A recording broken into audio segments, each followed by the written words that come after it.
Hello, and thanks for joining us. For 3 years on the Baltic Watch, why partnering with Latvia serves Canada's national interests. We reckon that 3 years into the deployment, the Army land deployment, it might be worthwhile to take stock of the mission together. And so to this effect, we have a terrific cast with us this morning. And we're so pleased and excited that you can join us. My name is Christian Larbrecht. I'm a professor at the Royal Military College of Canada and Queen's University, and also a senior fellow in security and defense at the Macdonald-Laurier Institute.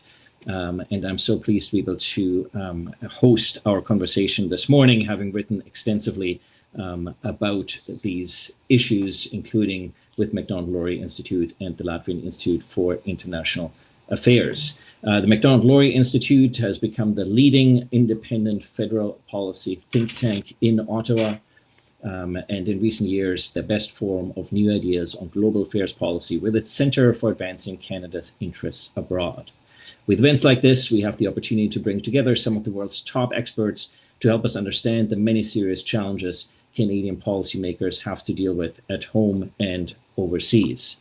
The Latvian mission, of course, is Canada's single largest foreign deployment at present. It is part of a broader umbrella known as Operation Reassurance that has not just a land component, but an air component, a maritime component, a cyber component. So it is very much a multi-domain effort, and it demonstrates the importance that Canada and the Canadian government attaches to the strategic relationship with both the United States and with Europe.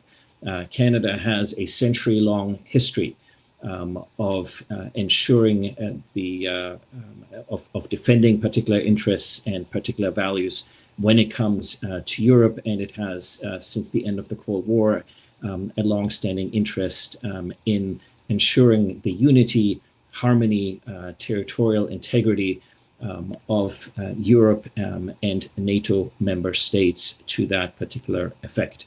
Operation Reassurance is both a military deterrence mission as well as a political deterrence mission, because it demonstrates not just military resolve, it also demonstrates political resolve. And of course, it is a particularly interesting construct in the sense that it is a mission where NATO member countries come to the support of other NATO member countries, but do so outside of the NATO command and control framework. And so this is really an innovative and new deployment model, one that we may well see deployed elsewhere in the future. With us this morning is the commander of the Canadian Task Force, Colonel Laforêt, who's a graduate of the Royal Military College, where I teach, and has several tours of duty, including at our Joint Operations Command, which is our integrated command, operational command for both domestic and expeditionary missions in Canada, before assuming command of the task force in Latvia. With us also Ambassador Kevin Rex, a graduate of Queen's University, where I also hold an appointment. Ambassador Rex has extensive experience, not just in the diplomatic corps, but in particular in terms of civil-military relations, having previously served in various capacities with Canada's mission, serving Afghanistan as well as in Afghanistan. And several of these skill sets are also what come in very handy for the current position that he currently holds as ambassador to Latvia, Estonia, and Lithuania.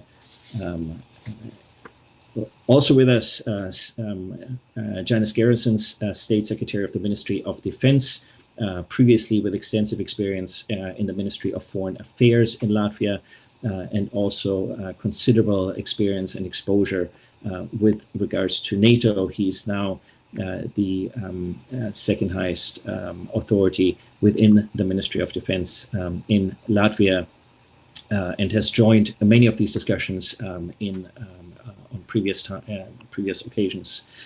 It's an opportunity to hear from our host nation and the contribution that Canada and Canada's allies are making to their host nation country.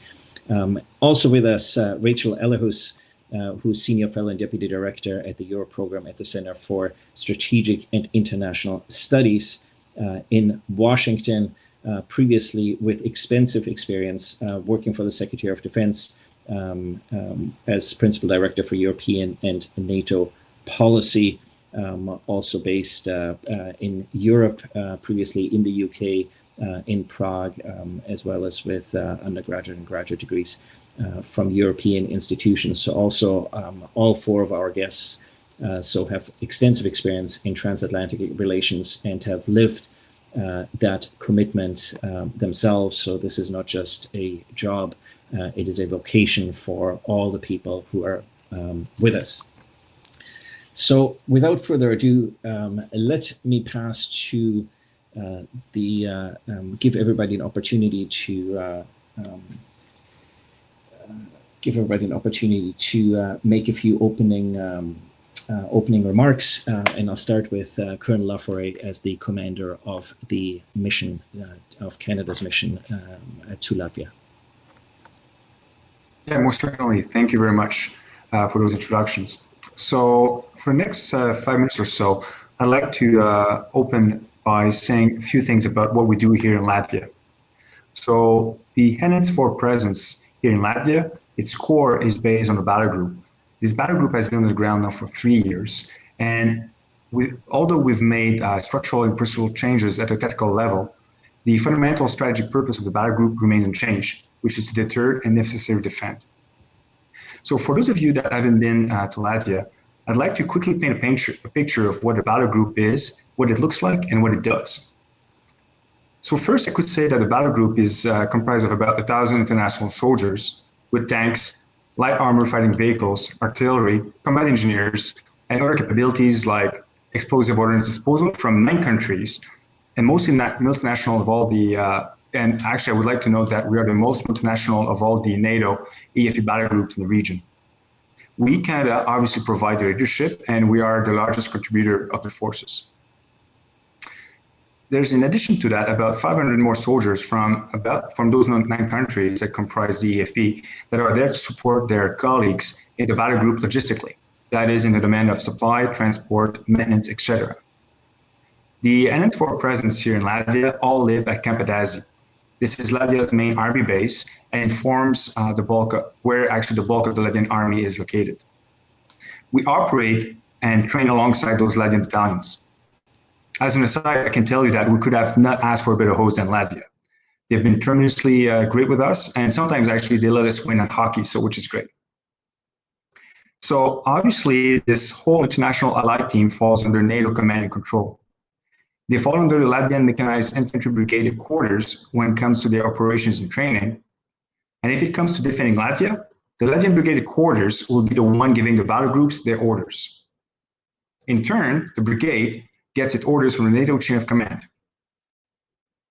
However, when it comes to forging consensus between all the battle group stakeholders, Canada, Latvia, and the 8 other contributing countries, and leading the EFP effort, both the tactical military leadership of the battle group and making sure that the behind the scenes work, the buck stops with Canada, and it stops with the folks here that we have in Latvia. This structure, the one where NATO EFP battle groups are integrated into local military structures, is replicated in each of the countries in the Baltics, plus Poland. On a day-to-day basis, these soldiers carry out defensive training, contribute to Latvian defense planning, and we all rehearse those plans in exercises. As I'm sure we'll discuss, strategic communications are an important element of the work the battle groups do. Their very existence and presence is an exercise in communicating message to Russia and to allied audiences. So the battle group engages in community outreach across the country on many days a week. Of course, COVID, we've got to speak about it.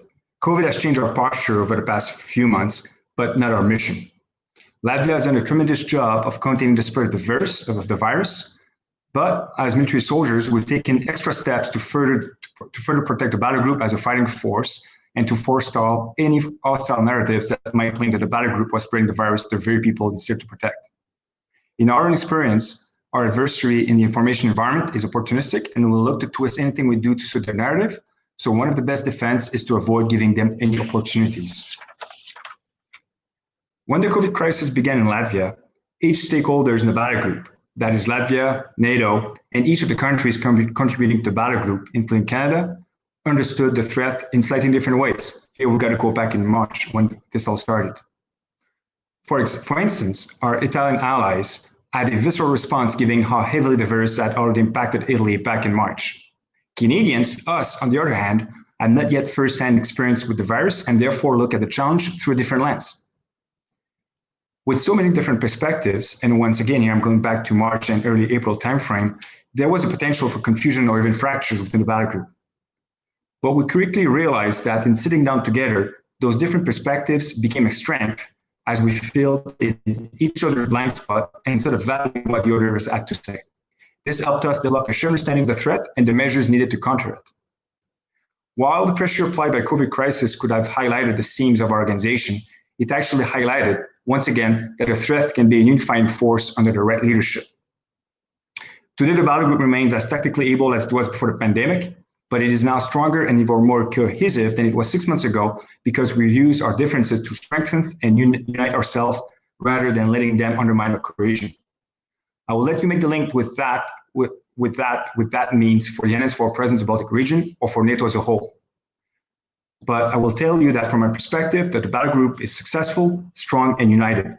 I will leave it at this moment. Thank you all.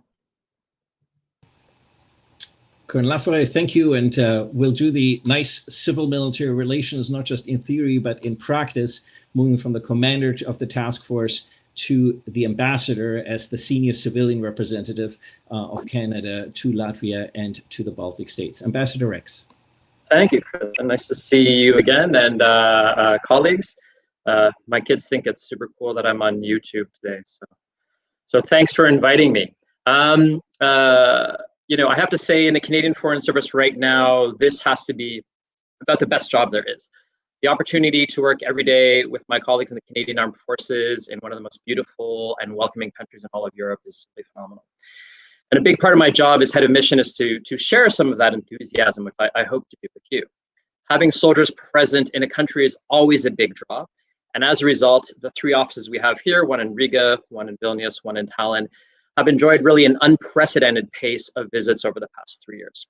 In the 5-month pre-COVID window alone, for example, we played host to Her Excellency the Governor General on state visits to both Estonia and Lithuania. Her Excellency also visited Latvia on a troop visit. Former Governor General visited Latvia as well. And just before the COVID lockdown, Minister Champagne was here. This is in addition, of course, to a long line of senior military officials, other EFP heads of state and government, and prior to my personal arrival, our Prime Minister, the Minister of Defense several times, our previous Foreign Minister. And so as head of mission, you're asked to sort of write a personal letter to these visitors when they come. And I wanted to read just one paragraph from one that I wrote to give you some of the flavor of how I try to welcome people. So I wrote, though proudly independent, the 3 Baltic countries are especially close. Thus, Canada's contribution as the lead nation for NATO's Enhanced Forward Presence Battlegroup in Latvia is seen by all 3 states as playing a leading role in the contribution to regional security. It is this refrain that you can expect to hear repeatedly during your visit. Thank you. Thank you for Canada's support to the broader security of the region. Though Canada has always been exceptionally well respected in the Baltics, our military deployment here has elevated our presence in ways never before imagined. And in my quick 5 minutes, and I apologize if I go a little bit over, I saw Eric was exactly on time. I want to touch on just 4 themes: size and scope of the mission, our influence through the diversity of the mission, some of the outreach we do collectively, whole of government, and benefits to Canada, the government of Canada, the EFP has. So quickly on size and scope, my impressions going back to Canada, doing several of these talks, is everyone understands that there are Canadian soldiers serving here in this EFP construct. But the evolution and the spectrum of it, I think, is really lost on a lot of people. So from 3 years ago, with the original deployment of some 450 soldiers, we have evolved to, in the Baltic region, predominantly in Latvia, a steady state presence of well over 600 Canadian forces and diplomatic personnel. This includes embassy personnel. This includes the staff that work with Eric that are actually deployed here on multi-year rotations that come here with their families. So in addition to those personnel, we have 130 Canadian family members here We're the second largest demographic at the international school, and we are actually operating in 13 different locations across Latvia, Lithuania, and Estonia. And imagine the huge shift this is from 3 years ago when Canada was represented by a single ambassador here in Latvia and a chargé d'affaires in Lithuania. With all of this change, so too has changed our relative clout in the region. To quote the former dean of the diplomatic corps here in Latvia, Canadians walk on water.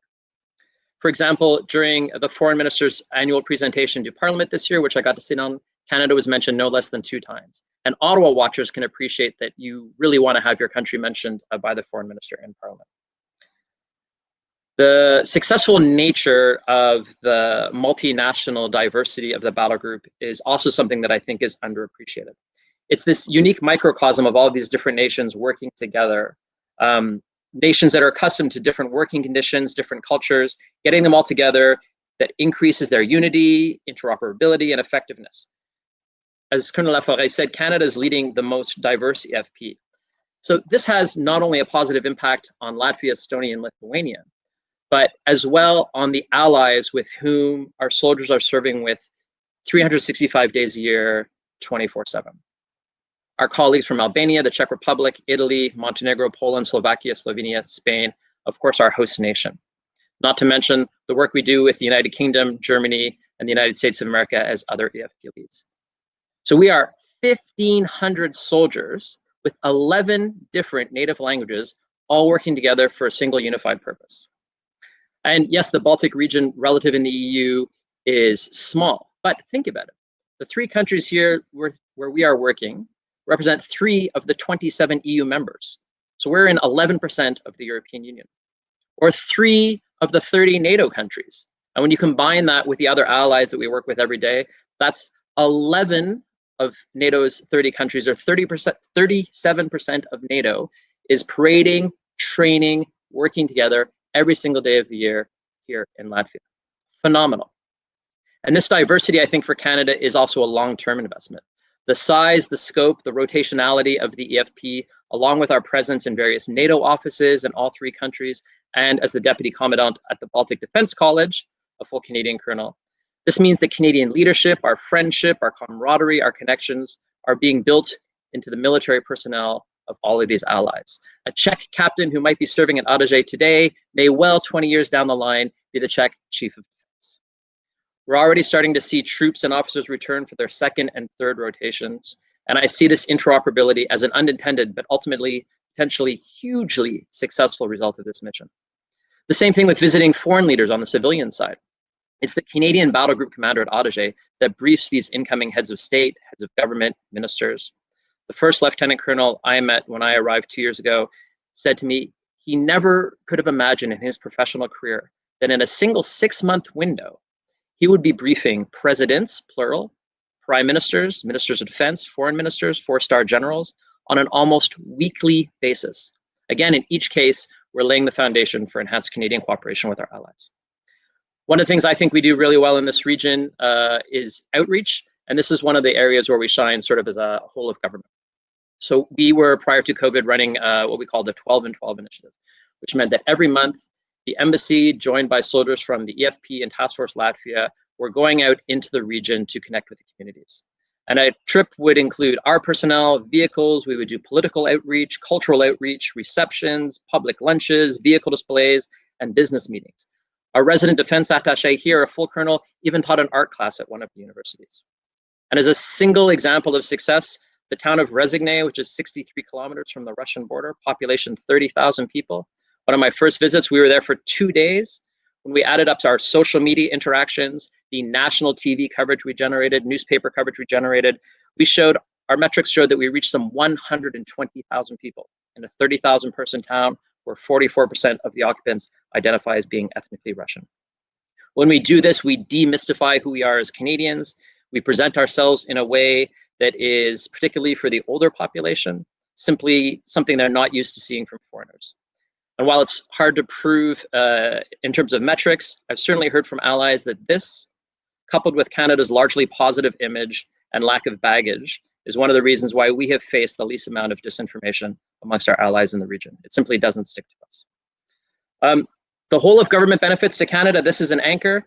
Beyond security, we see the Canadian Forces' presence here as an anchor with which we can expand political, cultural, and trade ties between all three Baltic countries, as well as the European Union and NATO. Latvia, for example, was the first country to ratify the Comprehensive and Economic Trade Agreement between Canada and the European Union.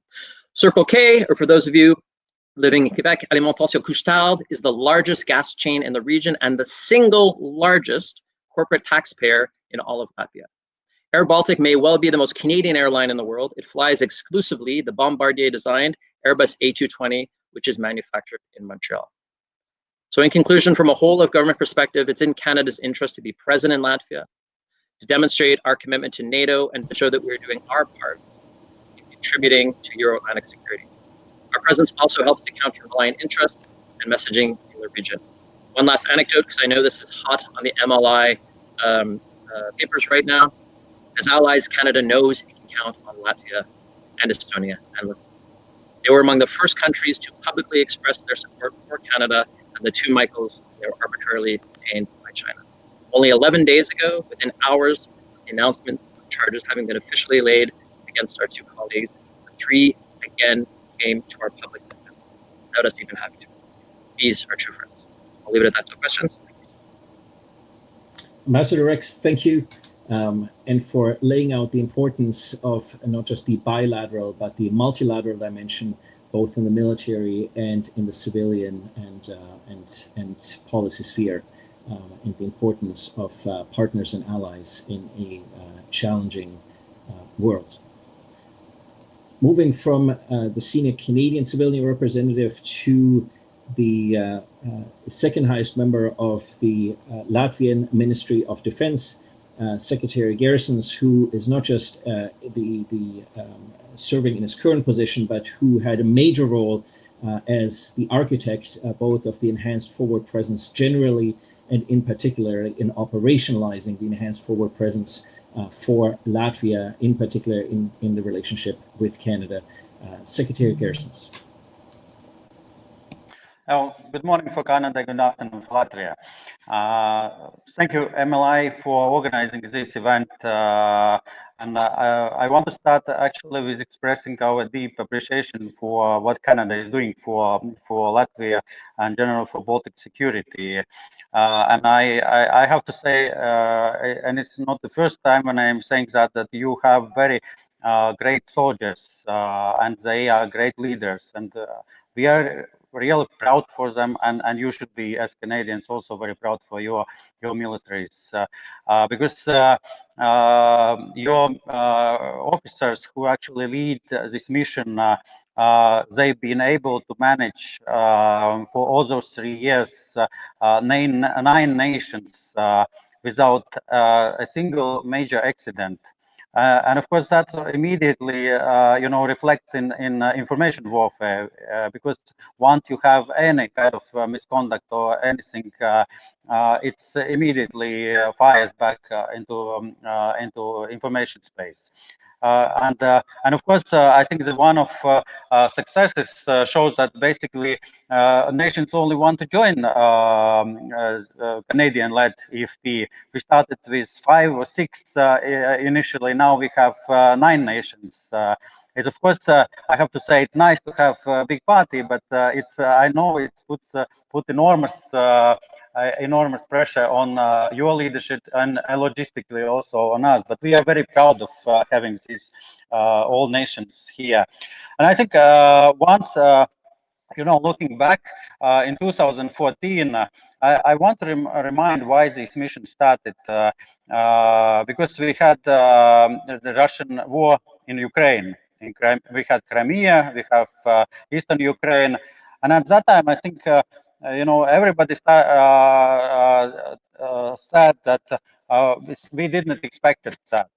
Well, I think that is why actually we need such, particularly this mission, that there should not be any kind of such surprises, because probably even we were not surprised by what Russia did in 2014, but we still were not ready. And I think that's mission actually, why it's very important for us is to keep readiness that is the one what is the military side of this mission. All integrity, integration of forces, understanding of terrain, geography, and many other military things. But another side of that is political unity, because once you have so many nations here in the Baltics, and then also United States in Poland, actually demonstrating resolve, it certainly sends a very powerful political message. And I think that works also not only as messenger to one direction, to east, demonstrating deterrent, but it also channels back, because that's experience what your soldiers, your diplomats or civil servants get here. Actually, what you learn here from what actually one or other country wants to do, as I call it, in forefront, fighting hybrid warfare or information warfare. It actually, once you don't stop it on the borders, it will appear certainly somewhere in other countries further west. And I think in 2014, when we said, even 2013, we tried to explain what's happening. In many countries didn't believe. Then later in 2014, those countries experience themselves many of the same things. Now I think environment has changed, of course, and the situation is much more stable as it used to be in 2014. But still, the mission is very important, because, as I said, this is the readiness, but also we have to go, intact with what's happening across the border. Even Russian propaganda sometimes claim enormous NATO forces, but if you compare force ratio, what is on this side of the border and on other side of the border is probably 1/10 of everything. Therefore, once more, I think there are many positive aspects, including burden sharing, because that is very important thing. What nations in NATO, non-US nations, actually showing that we are ready to take our part of burden sharing. And I think the last thing that I want to mention, what Ambassador touched upon already, this is what we actually didn't think about when mission started.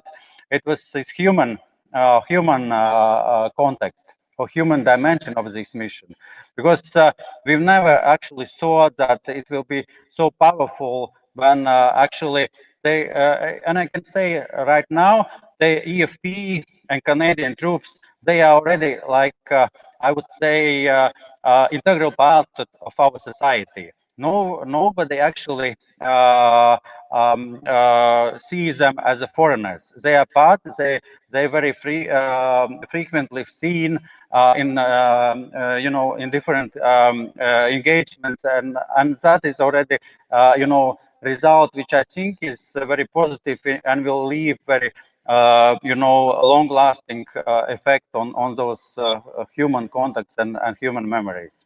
That will be shortly from my end. Thank you. Thank you for those insights. We've heard about the importance of the transatlantic dimensions, also importance of the trans-European dimensions and synergies that this mission is able to harness. People sometimes say that NATO stands for needs Americans to operate, but what this mission shows is that NATO can actually accomplish quite a few things without necessarily the United States being an immediate part of the mission. And so Canada's contribution to both the headquarters capacity and to the Battlegroup capacity in conjunction with 8 other NATO member nations, but outside of a US headquarters framework or a NATO headquarters framework, shows just how capable other countries are to work together. And that in itself is an important contribution to burden sharing by harnessing the synergies among other countries and demonstrating to the United States that other countries are able to work together and then bring those synergies to bear elsewhere in the future. At the same time, of course, the United States continues to loom very large and important, both in terms of the extended deterrence that it provides, as well as many of the other capabilities that it provides both to NATO as well as to the host countries in the region. And of course, it forms an important component of exercises within the region. And so it's indispensable that we also have the view from Canada's most important strategic ally, that is the United States. And it is difficult to think of someone who is better able to bridge both the scholarly and strategic dimensions, as well as the policy, programmatic, and operational dimensions from a defense perspective, given her background with the Secretary of Defense and now CSIS, Ms. Ellahus. Thanks so much. It's really great to be here with all of you and to see Yanis again. Like Yanis, we sat through many NATO policy directors meetings trying to figure out how to make enhanced forward presence work. And maybe just to start with a little anecdote about Canada, I clearly remember, it started, with the invasion of the illegal annexation of Ukraine in 2014, March 2014, and everybody was surprised. I remember being in the strategy office in the Pentagon as the Quadrennial Defense Review, which is our large strategic review, was rolling out. And many of you will remember that talked about the rebalance to Asia. And those of us who were in the Europe and NATO office at the time said, well, don't you see what's going on over here? Listen to our Baltic colleagues, listen to our Polish colleagues. You at least need to take account for the fact that Russia is still a competitor and a danger to the region. And sure enough, the same month that the QDR came out, the illegal annexation happened. So that shows, how sort of short-lived strategy is and how we really need to listen to the countries in the region who've seen this story before. But the good news is as Yanis knows, in April, the US was already there. The US launched Operation Active Resolve. The subsequent year, we had money from President Obama in the form of the European Reassurance Initiative, which most of you will now know as the European Deterrence Initiative. And that move from reassurance to deterrence is intentional, as the intent of the mission has changed. So in the early days, it was to show resolve and solidarity with the Baltic states and Poland, and to deter any further action by Russia, similar to what we had seen in Ukraine. But over time, that has moved to a deterrence posture. And to your point, it was very much US leadership that was demonstrated initially, but NATO quickly followed. So between 2016 and 2018, NATO put forward a number of enhanced deterrence and defense measures, everything from enhancing Baltic air policing to the enhanced forward presence, to readiness initiatives and enhancements in the command structure. So to your point that US leadership is a necessary element, but not the only element of making NATO work, I think where we are now with the enhanced forward presence is a great example of that. But in terms of getting EFP off the ground, it wasn't easy. The US was really first out of the gate, and because we had the presence in Poland, and a lot of forces in Germany, we quickly established that as the anchor of the US presence. The Brits already had a close relationship with Estonia, so they were very close to sign up to enhanced forward presence in Estonia together with Denmark. And so they had already sort of a coherent unit that they could deploy. And then Germany followed and sort of took on Lithuania. So the challenge for Canada really at the time, and I remember it from the discussions, was not doubt that Canada could step up and lead the enhanced forward presence in Latvia, but how would it integrate so many other NATO allies in a way that really did provide this deterrence effect? But 3 years on, and you've heard from my colleagues here how effective that has been and how much has been accomplished.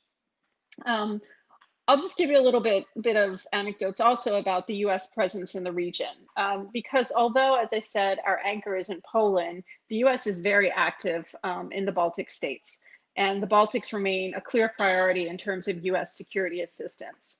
Now, of course, everything's been affected a bit by COVID at the moment, but we still have BALTOPS ongoing. It's distributed command and control, and everything's happening actively offshore, but that is something that we've still been able to pull off. We just had a bomber task force mission go into Estonia. So you saw a US B-1 bomber accompanied by a Danish F-16, supported by Estonian air control on the ground. So it's this kind of integration that shows what EFP has accomplished and what other things it has allowed to happen.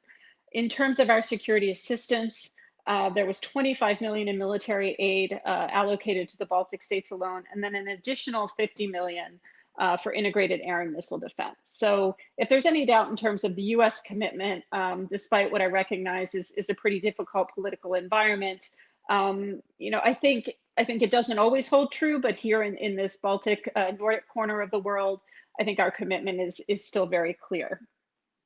I was asked to address sort of what has been accomplished in these last 3 years, and I point to 4 points. The first is movement, the ability of not just Baltic forces, but of NATO allies and partners to move in and around Europe and to support what NATO calls the reinforcement posture by taking forces that are based in the continental United States or Germany or present in Poland or in Romania and move them quickly into the Balts to reinforce national forces and enhance forward presence forces on the ground. So for me, the ability to move those forces in and around Europe is a real success that has been exercised and trained through EFP. The second is, and Yana spoke to this, is the level of integration and interoperability. In the case of Canada, that's both among those 9 nations that make up your battle group and the supporting elements, but also the level of integration with the host nation, particularly in terms of command and control. Thirdly, I think we now have more visibility on one another's expectations and assumptions. A shortfall in NATO and the way it's structured multinationally is everybody has their national plans, everybody has their regional plans, and then NATO has a set of plans. And these plans are often made without others around the table of whom you're making assumptions.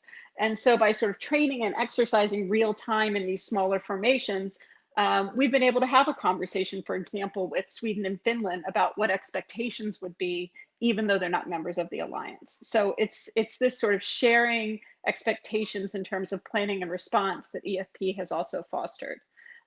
Fourthly and finally, I think I've seen a lot of modernization in the Baltic states. I left the Pentagon about a year and a half ago, and it's my understanding that now that most of your central brigades are modernized. There might be some limited gaps, but for the most part, the central brigades are very coherent and very much modernized, and that most of the Baltic states are working to develop at least a second brigade, in some cases more. Where have expectations fallen short? Here I'll be pretty straightforward because again, I was there at the time. I think initially the hope in the Baltic nations is that the NATO enhanced forward presence would be supplemental to the US presence. So under Operation Active Resolve, the US sent companies forward to the Baltic states. And I think the Baltic states had hoped that when the NATO forces showed up, the US forces would remain. For various reasons, the US hasn't been able to maintain that heel-to-toe presence. As I said at the outset, they've tried to have a lot of presence in the region, a very regular and diverse set of rotations. But I do think if expectations have fallen short, it's that expectation among the Baltic states themselves that we'd have a heel-to-toe US as well as NATO presence. In terms of where it's exceeded, I've been very impressed with the resilience of the Baltic states. NATO has Article 3, which talks about self-help, and the capabilities of your National Guard, your reserves, your whole of government approach to deterrence and defense is really a model for other NATO allies. And then finally, just a word on what might need to be done. And these aren't problems that are specific to the region. They're more things that NATO is still working on. Firstly, coherence. I think that in the Nordic Baltic region, you're actually better positioned than your colleagues lower down the eastern flank, in particular on the Black Sea. But as we all know, NATO is only as strong as its weakest link. So we have to make sure that we have coherence in terms of our plans and our response all the way from the Baltics, or rather the high north, down to the Black Sea and the Mediterranean. Second, timely decision making. We have talked about the importance of giving to the senior military leader in NATO, SACEUR, pre-authorized authorities that allow him to see what's going on on the ground, to take indications and warnings from the Baltic states and Poland, and to report that back to NATO and to get a quick decision as to what the response should be. That is still, as far as I understand, a bit mired in NATO, but we need to do better, because accurate indications and warnings and a quick response is what's going to be essential to deterring escalation of a conflict. And in fact, it's one of the reasons we have the enhanced forward presence on the ground. Thirdly, connectivity among the Baltic states themselves. And I mean that specifically in terms of communications and military mobility. I know that recently Denmark set up a division level headquarters, multinational division North in Adaji, that is meant to sort of play this integrator role with plans and command and control and tailoring exercises, but that connectivity is still not there. And again, it's not specific to the Baltic states. The Nordics struggle with this, and they've been working together for decades. Modernization, I know, continues to be a challenge, particularly for those higher end capabilities. Maritime domain awareness is something that jumps out to me, as well as the integrated air and missile defense. Those systems are multi-year, they're very costly, they're very high end, but they really could play a very central integrator role in making sure that, you know, what we're seeing in Latvia or Poland is being quickly relayed to headquarters in Washington or Brussels. But all in all, I mean, I'm very impressed. You know, when I saw the headline of this meeting 3 years on, I thought, has it really only been 3 years? Because, you know, since 2014, if we go back to the actual annexation, this is a tremendous amount of progress and a real change of mindset for NATO in terms of returning forces back to Europe and really doubling down on that mission of collective defense and making sure that countries can not just operate out of area, but are able to step in to support their own defense and those of other NATO allies. So with that, I'll stop.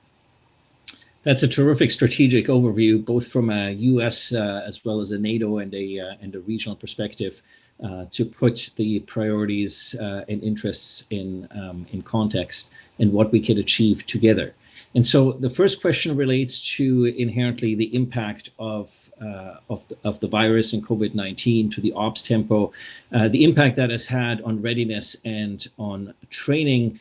And in your remarks, Ms. Elias, you already referred to part of the challenge that what we see is, or what we have seen traditionally is the EFP a bit of a hubs and spokes operation, and the effort of trying to build greater synergies across the Baltic nations in terms of defense strategy, in terms of policy, and in terms of operations. And so perhaps there's an opportunity here to quickly remark on issues of readiness, training, and the opportunity to build synergies, not just across NATO member countries in general, but also across the Baltic countries in particular.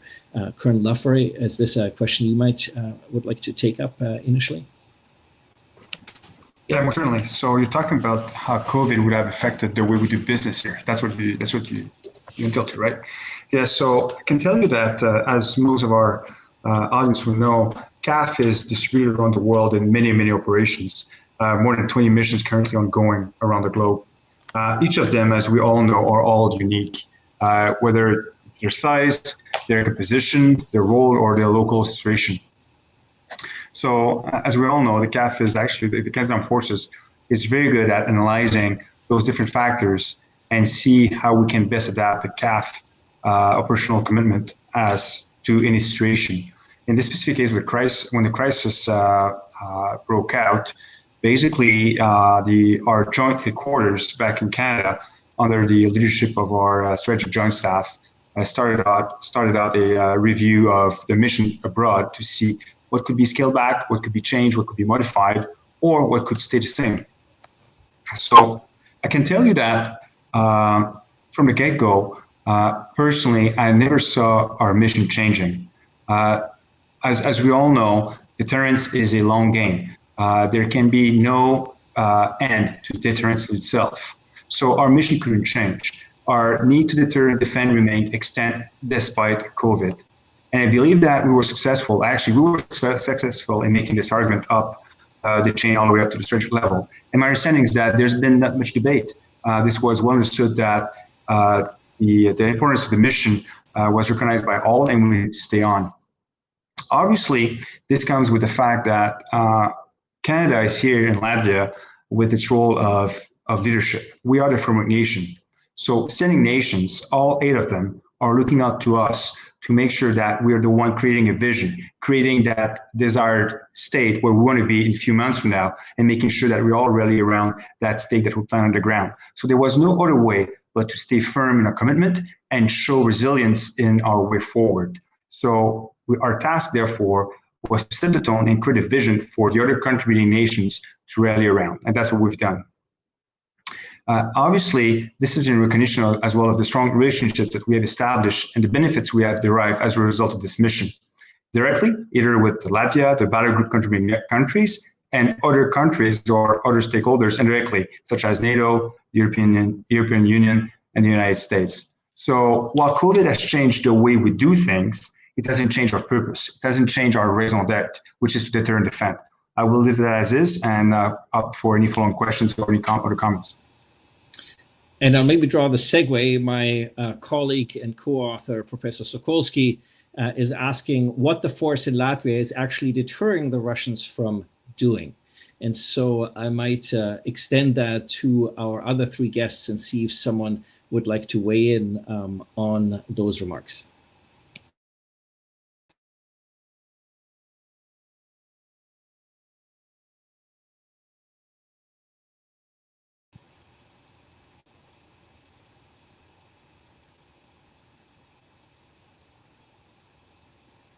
Well, I'll step in since there's silence. I mean, I think the reason for the silence is that the answer is very complex. It's not any one situation. It's a variety of situations. You know, some people spoke about disinformation. So I think the solidarity is deterring disinformation and picking allies off from one another. It's about having a presence so that you can make sure that NATO's members who are frontline states bordering Russia or share sort of air, maritime or land borders are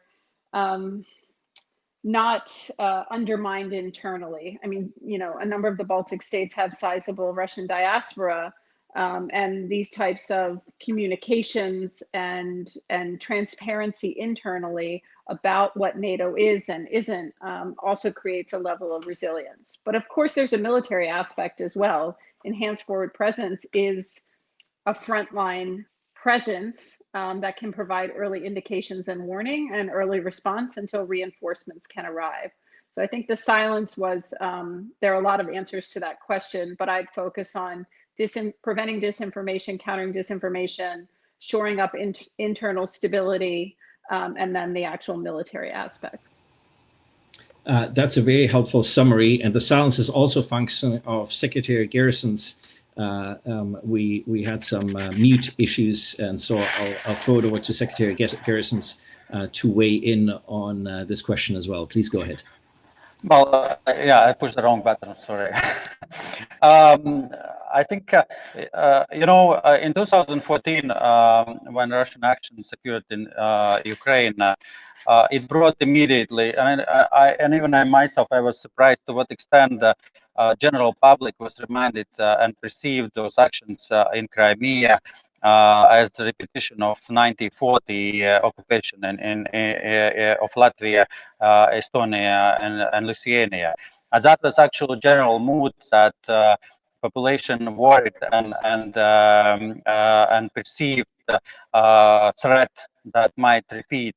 And of course, you might not believe, but we still have those memories of people who were sent to Siberia afterwards, deportations, and many other things. And I myself spent 18 years in Soviet Union, and I don't want to my kids actually experience the same, have the same experience under tyranny of regime. And if we went, if you remember, there was in 2008 we had Georgia, and then at that time there was mind reaction. Nobody actually took great care. Everybody swallowed. Even the Baltic politicians swallowed Russian actions and didn't took it seriously. And then, of course, there was in 2014 Ukraine, and then we suddenly started talking about what I referred already, how we were surprised. I think what is this deterrent is not actually deterring, not repeating again all those geopolitical ambitions what actually the Russian leadership sometimes referred. And if you if you have doubts, then I would suggest to read Mr. Putin's last article in National Interests, which is about history, but basically which talks about current, which gives justification for current Russian policy. And then also I would also suggest listening his last remarks about former Soviet republics who left Russia with unclaimed Russian territories, which I think gives, if you put it in context, gives some worries where we might end with such kind of claims and such policies. Thank you. The Warsaw Summit established a series of goals for the enhanced forward presence. We're now 3 years into the mission, and so we've already talked about some of the accomplishments. But it seems one of the areas where we have certainly, I think, met expectations, perhaps exceeded expectations in terms of the resilience of the mission.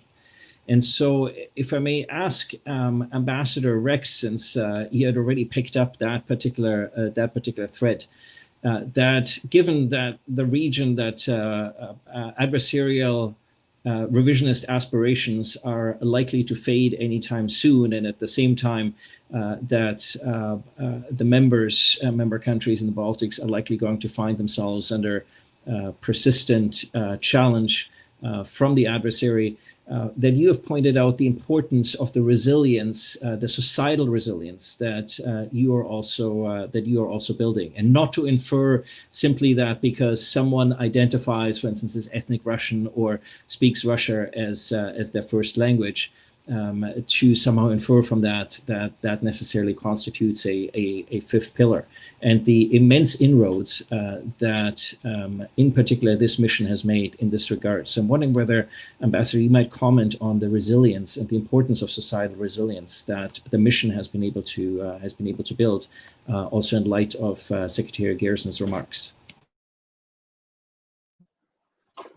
Thanks, Christian. Well, you said it better than I did, my friend. It's one of the points I think we realized very early on.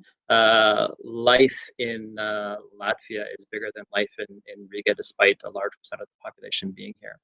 And we've gone out and done these outreach initiatives, and I've been pulled aside by mayors or even sort of town folks or pensioners who are living there, sort of don't understand why we've made this effort to go out to these towns and communities, because we're relatively new in the neighborhood, and to see us come with such a presence, this isn't one or two of us, and explaining what we are doing, that we're there to reach out, and then again, it's hard to track in terms of metrics, and I think that's important. So I'm speaking a little subjectively, but the importance of reaching out to a 90-year-old grandmother or grandfather who might be very suspicious of seeing anyone in uniform in their neighborhood, who's lived a very different history than certainly I have, given my upbringing in the West.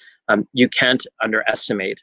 And when you do this consistently, and I hope successfully, and then those same people are getting perhaps a lot of their television or radio communication from the other side of the border.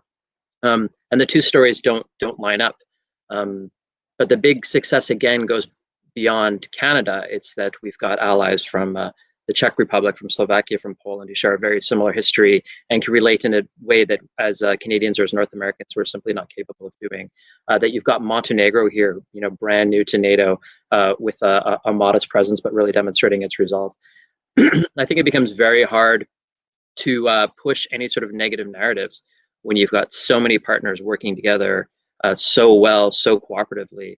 How do you sort of say that there's any negative consequences about that? But we need to do that by getting outside of Riga, which is what we had been doing regularly, and certainly we're looking forward to getting back into the swing of things, working very closely with Secretary Garrisons and his team, and Eric and his team, and I think we see the results of that. But I'm looking forward to, and Christian, you and I have talked about this, as the mission progresses, more academic and analytical analysis of it to see where we've had real successes. And hopefully those are lessons learned, not just for us in Canada, but for NATO as an organization. Talking about those successes, it seems that one of the things also looking forward from the mission is the benefits that you've already, that all four of you have already outlined in terms of working together, and the ability of taking those capabilities that we are building together and moving perhaps also Latvia from currently a major, if you want, client of NATO, also together becoming providers of security elsewhere. And so I'm hoping that we might be able to talk briefly about the future benefits that accrue from this mission, not just for the region, but from the ability to learn to work together among a very diverse set, both in terms of military kit and in ways of doing things, but also culturally and linguistically diverse, and being able to bring those particular skill sets and synergies to bear elsewhere in the world, assuming that there will still be lots of heavy lifting to do for NATO in the 21st century, whether it is in terms of deterrence in Europe, whether it's in terms of near area operations, in counterterrorism operations, or operations further afield. And so I might ask maybe Ms. Ellis if you might want to weigh in on the broader also benefits of that mission for future challenges. Certainly, thanks very much. I think we had already long recognized the professionalism of the Baltic nations' special operations forces. Every time there was a call for force generation outside of Europe, one of the first groups that the Secretary of Defense thought of was the Baltic nations. I do think in terms of deployments, size will always be an issue. I know Yanis will correct me if I'm wrong, but I think combined there's probably about 30,000 active duty forces in the Baltic nations. So I think the reality is, as it is for most NATO member states, is that we deploy in groups and formations. My view, looking at how NATO has deployed or how allies and partners have deployed in recent years, is that increasingly it is less about the institution and more about the effects that you're trying to achieve. So that is not to say that NATO will go away. I mean, NATO's force generation, its interoperability, its command structure are irreplaceable. That having been said, we have seen more coalitions of the willing. We've seen more deployments that are a combination of allies and partners. So to take one example, the Baltic states are part of the UK-led Joint Expeditionary Force. I see that as having a lot of potential for deployments globally if and when we can't get agreement at 30 at NATO. So the type of interoperability that's been built through enhanced forward presence and through training and exercise in the region translates when we want to deploy through the Joint Expeditionary Force, when European allies want to deploy through E2I in a European context. So again, it's less about the institution than the effects, and this ability to work with, among 9 different nations and have that level of communications and interoperability will really provide benefits beyond the region.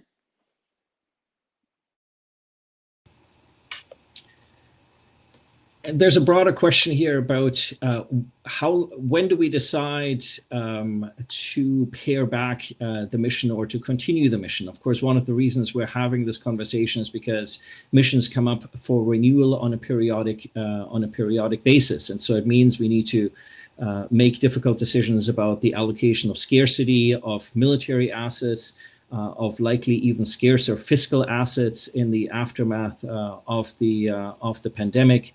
And yet at the same time, tomorrow there's going to be a referendum in Russia that would ostensibly allow President Putin to extend his term possibly as long as 2036, sinking approval ratings for the president.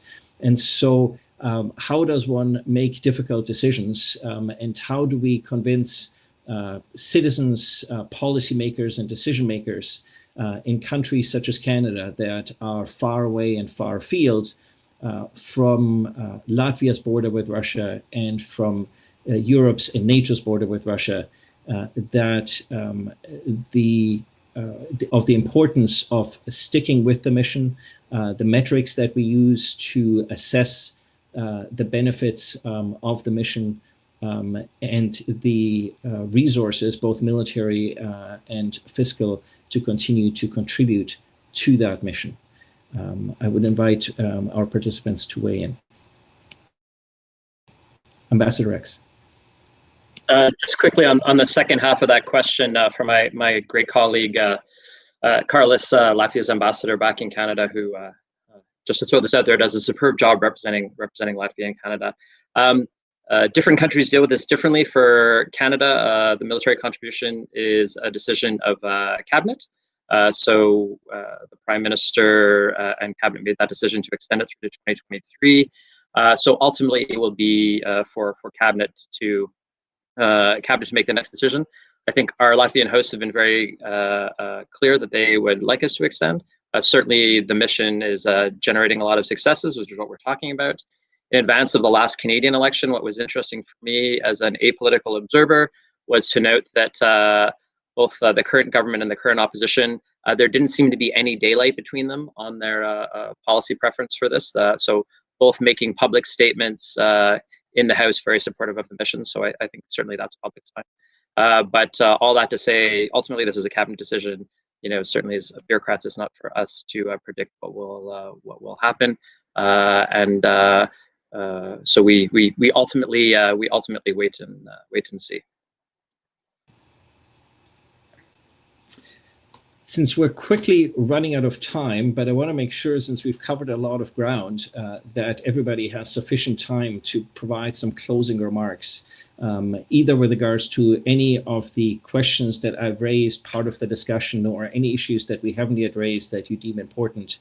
I'll give everybody a couple of minutes to wrap up their thoughts. And if I may, I'll start with Colonel Laurier, the commander of the Canadian mission to Latvia.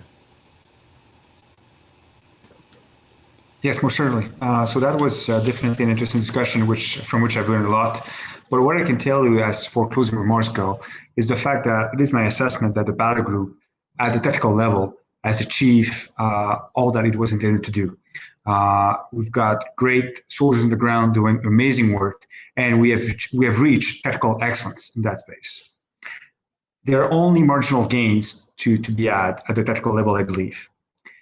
The next bound of us being here is looking at the operational level of warfare. How do we bring the joint force? How do we bring NATO reinforcement into the Baltics? This is a place where we need to make sure that the EFE Battlegroup and the NS4 presence as a whole gets attached to the full force of NATO. That's only through this alignment of assets and resources and processes that we'll be able to fight, not only fight tonight, but fight tomorrow and win the next week. So this is where I would leave it at, is basically, for those of you that are looking at this NS4 presence, at the tactical level, it's a huge success. We cannot make it any better than it is. It's how do we make it to the next level at the operational level of warfare? This is my plea. How do we make sure that what we create right now will fit tomorrow? So this, I will leave that as it is. Thank you very much. Thank you, Colonel Laurier. Ambassador Rex, would you like to offer some concluding remarks? Yeah, just very quickly. I mentioned it before, and we've talked about it in academic settings. I think we're just scratching the surface. When EFP was proposed, where we are 3 years later, there are so many opportunities that presented themselves in terms of interoperability, in terms of young captains and majors in the field coming up with solutions that senior officials in Brussels never thought were going to be were going to be issues. In terms of all of us evolving together as nations and partners. I'm really looking forward to some of the academics who we have joining us, delving in deep, and I think we're just scratching the surface. But it is an exciting time to be part of something that is so new and dare I say revolutionary. And as Colonel Laurier just said, it really has been a huge success. I'm halfway through my 4-year tour, and I can't wait to see how it goes for the next few years. And hope, certainly very personally, that it continues on for many years to come, as long as we are welcomed by our Latvian house. Cheers. Secretary Garrisons, I know you have some additional sort of remarks, so if you want to take a little bit of extra time in your concluding remarks, please feel free to do so to bring us the host nation perspective in terms of wrapping this up for us. Well, thank you, and Rex, you certainly are welcome. I think we have to look probably a little bit broader on the general security environment. I think it certainly will not get better, because we see that actually the pressure on specifically on democratic countries are rising from different directions, and I think the important thing was we will be able to survive in a longer term, how resilient our societies will be. And therefore, I think, I don't want to exaggerate, but EFP, not only for Baltic nations, but also for NATO nations generally, it plays a very important role, because basically, as I already mentioned, other nations see what does it mean actually to be exposed to different kind of hybrid influences, and what you need to build resilience. And what Colonel already mentioned, I think the question is how, a part of military warfare, how you also build resilience in your society. And that is why we actually decided to build comprehensive defense, where you actually have to, through different kind of means, to strengthen comprehensive defense, through readiness, through civilian readiness, through psychological defense, how you strengthen your resilience. And it's involves different kind of NGO activities, experience, and many other things.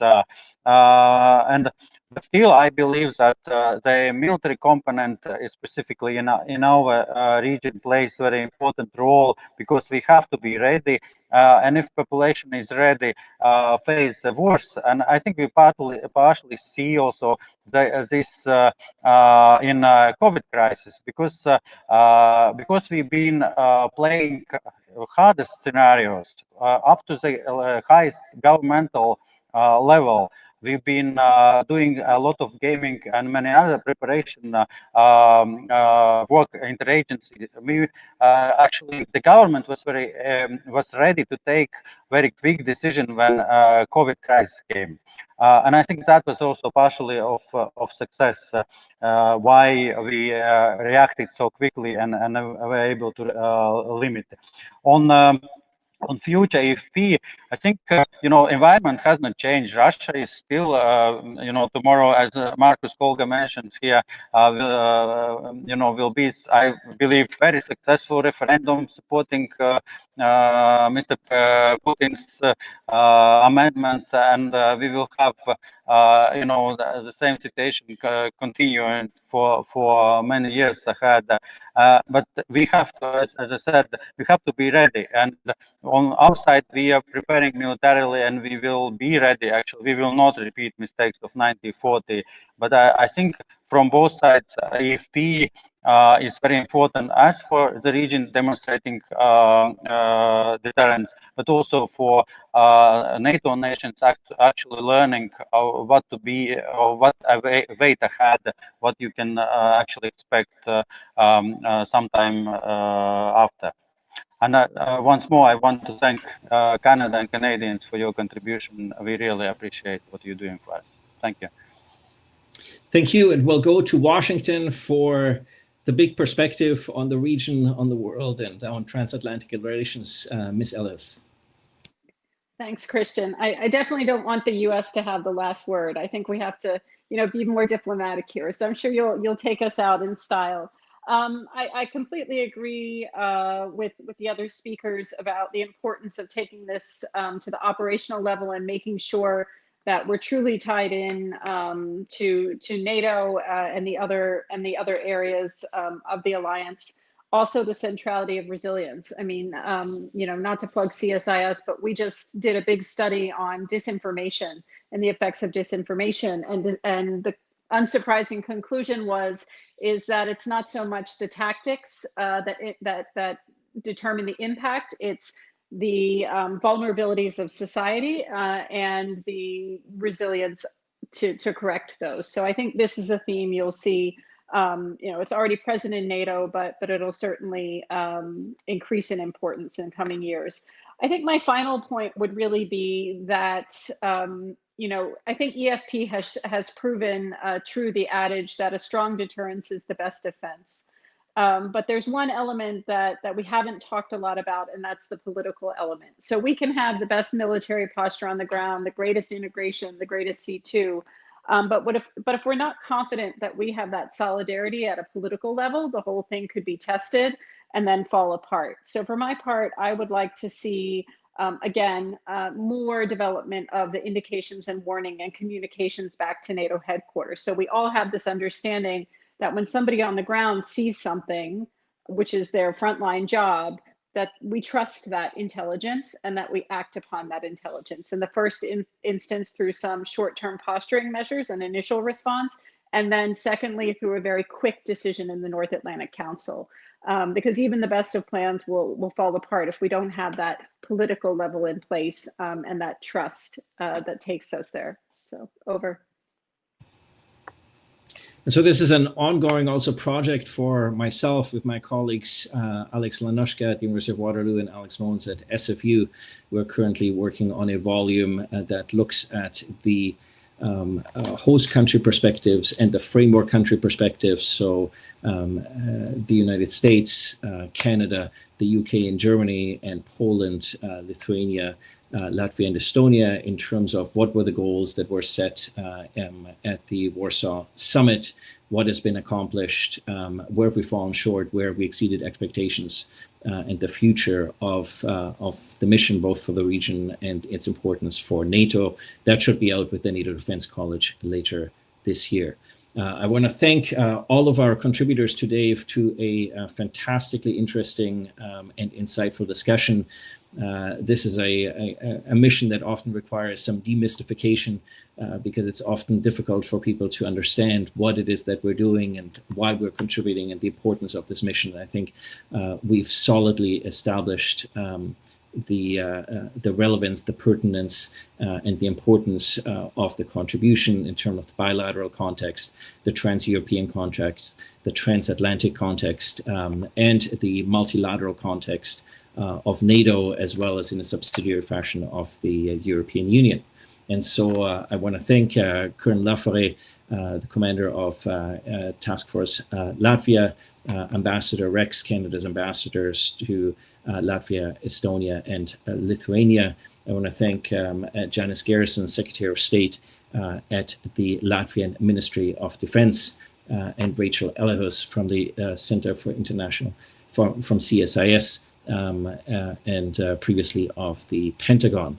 I also want to thank the individuals that make it all happen behind the scenes. Brett Myers-Lane, who coordinates all the technical issues here and made this go so flawlessly. Alison Kerrigan and David Watson as the quasi-executive producers. Brian Lee Crawley, the Executive Director of the Macdonald-Laurier Institute. And I want to thank you for joining us today for this webcast and for this discussion. And I trust you'll be with us again soon as we continue to raise attention and interest with regards to key policy issues that affect Canada at the federal and national level, both domestically and internationally. Thank you.